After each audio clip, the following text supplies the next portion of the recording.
Qual meio de campo para enfrentar o Fluminense no sábado? Nós vamos analisar, vamos trazer a última escalação que o Vasco jogou contra o Fluminense, foi muito bem no Campeonato Carioca. Eu vou trazer também o que o Barbieri mais ou menos está querendo aí para enfrentar o Fluminense também.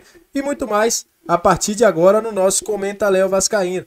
E óbvio, vamos falar também sobre a mudança da SAF para uma nova sede. Isso e muito mais a partir de agora no nosso Comenta Léo Vascaíno.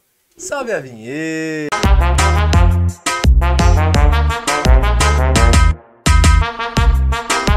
Salve, salve, vascaínos e vascaínas! Aquele abraço para você que está sempre junto com a gente, que curte, compartilha, que se inscreve no nosso canal, que deixe seu comentário. Muito obrigado a você que está chegando pela primeira vez, seja muito bem-vindo. Aos membros do canal também, eu agradeço bastante, inclusive, galera do Bolão dos Membros, camisas na mão, serão enviadas aí na próxima semana já no início da próxima semana para vocês, as camisas do Rafael e também do William. As duas já estão aqui, os nossos membros que ganharam as camisas, porque foram os vencedores do bolão e aí que a gente faz no nosso grupo do Comenta Léo. Então você que quiser ganhar também, vira membro, participa do nosso grupo, do nosso bolão, que você também vai poder ganhar uma bela camisa do Vasco. As camisas serão enviadas em breve aí para os meninos, já chegaram aqui. Então, você já vê que o Comenta Léo é um canal que quer sempre trazer o melhor para vocês. Olha, vamos falar de Vasco a partir de agora. Vasco agora com a cara de enfrentar o Fluminense, né? Vasco agora quer enfrentar o Fluminense, vai ter que se desdobrar. O Maurício Barbieri ainda não definiu, vai definir hoje, no treino de amanhã também, quais serão os titulares. A principal dúvida é o meio-campo. Por quê? Apesar do meio-campo ter funcionado no primeiro tempo, no segundo tempo o Vasco foi muito abaixo. Barbieri ainda estuda, vai voltar o Rodrigo? Não vai voltar? Tem outras opções. Só para você ter uma ideia, eu vou trazer aqui a última escalação do Vasco contra o Fluminense, que foi um jogo que inclusive deu muito certo. Inclusive eu vou encostar um pouquinho para cá para a gente poder conversar um pouquinho sobre essa escalação que vai passar no canto da sua tela. E vou colocar agora. Você vê que o Vasco entrou com o meio de campo formado por Rodrigo, Barros e Galaça. Esse primeiro tempo aí contra o Fluminense foi um primeiro tempo que o Vasco perdeu muitos gols, né? Alex Teixeira perdeu gols, o próprio Pedro Raul. Esse foi o jogo que o Vasco fez no dia 12 de fevereiro contra o Fluminense. Foi um jogo importante, um dos melhores jogos do Vasco. Foi quando o Alex Teixeira assumiu a sua titularidade. E quando o Rodrigo e o Barros chamaram bastante atenção. O próprio Galaça porque estava um pouquinho mais afoito, tomou o seu cartão logo. Mas essa foi a escalação do Maurício Barbieri no primeiro clássico contra a equipe do Fluminense, que deu muito certo, mas no segundo tempo acabou o time cansando. Depois as mudanças também fizeram com que o Vasco acabasse tomando o gol. Teve falha também, inclusive, o gol do Cano do meio de campo. Enfim, essa foi a escalação. Léo Jardim, Puma Rodrigues, Miranda, Léo, Lucas Piton, Rodrigo, Barros, Galaça, Alex Teixeira, Gabriel Peck e Pedro Raul. A grande dúvida hoje é quem fará parte desse meio de campo. Por quê? O Fluminense é um time que a gente sabe que ganha bastante no meio de campo. É um time que tem um meio de campo muito forte. E o Vasco vai ter que anular isso. Por exemplo, Fortaleza, que é o que vem sendo bem falado. Fortaleza utilizou bastante uma tática que acabou tirando o Fluminense do jogo. Qual era?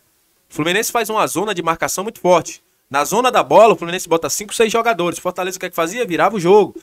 E aí fazia com que a transição defensiva do Fluminense tivesse uma demora, porque a bola estava do outro lado, a marcação estava toda na zona da bola, acabava aí fazendo com que o Fortaleza tivesse uma superioridade e ganhasse esse jogo. O Barbieri ainda tem dúvidas. O próprio Barbieri falou, a nossa vitória não está somente condicionada ao Rodrigo. Eu também acho que não está somente condicionada ao Rodrigo, mas de uma melhor compactação da equipe. Se o Vasco quiser jogar contra esse Fluminense, não vejo a formação com Marlon e Andrei e Jair a melhor. Acho que aí a gente vai ter que ter sim o Rodrigo, até porque a gente não tem outro volante, número 5, com a capacidade de marcação que o Rodrigo tem.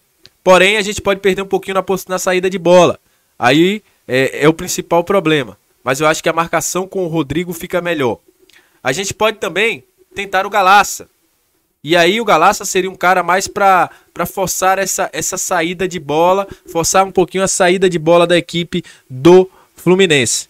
Mas o certo é o seguinte, Maurício Barbieri tá quebrando a cabeça para mudar esse time do Vasco. Porque sabe que do outro lado tem uma equipe que está muito forte, Provavelmente o Fluminense não vai poupar ninguém, já que na próxima semana eles terá também o Campeonato Brasileiro pela frente. E o Vasco terá que tirar essa dúvida até o treino de amanhã. E eu quero a sua opinião. Quem você colocaria nesse meio de campo? Volta Rodrigo? Botaria a mesma escalação que o Vasco enfrentou a equipe do Fluminense no início do Campeonato Carioca, com Rodrigo, Barros e Galaça? Quem você manteria nesse meio de campo? Lembrando que ainda tem as opções, né, para o ataque, muita gente pedindo aí a entrada do jogador Orelhano, mas muito provavelmente as mexidas devem acontecer no meio de campo. O Barbieri vai definir isso no treinamento de hoje e também no treinamento dessa sexta-feira. E olha, falando sobre Vasco SAF, todo mundo tá cansado de saber, inclusive informação traga pela primeira mão da galera da Atenção Vascaínos, é que o Vasco está mudando para um novo prédio da Vasco SAF.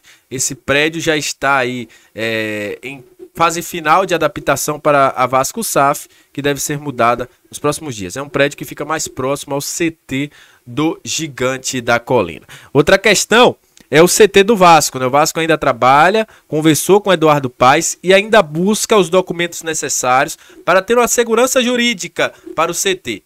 Isso é um assunto de extrema importância, porque o Vasco entende que precisa melhorar as suas instalações do CT, mas que não fará isso enquanto essa segurança jurídica não existir. E também corre contra o tempo, porque se não existir esse documento, o Vasco precisará comprar outro terreno, a 77 precisará comprar outro terreno, inclusive já tem mapeado no estado do Rio, para poder fazer essa aquisição e trazer aí um novo equipamento para a torcida do Vasco. Então é isso, muito obrigado a você que chegou até esse momento do vídeo, aquele abraço, vire membro, se inscreva no canal se você ainda não é inscrito, até a próxima, saudações vascaínas e valeu, tamo junto!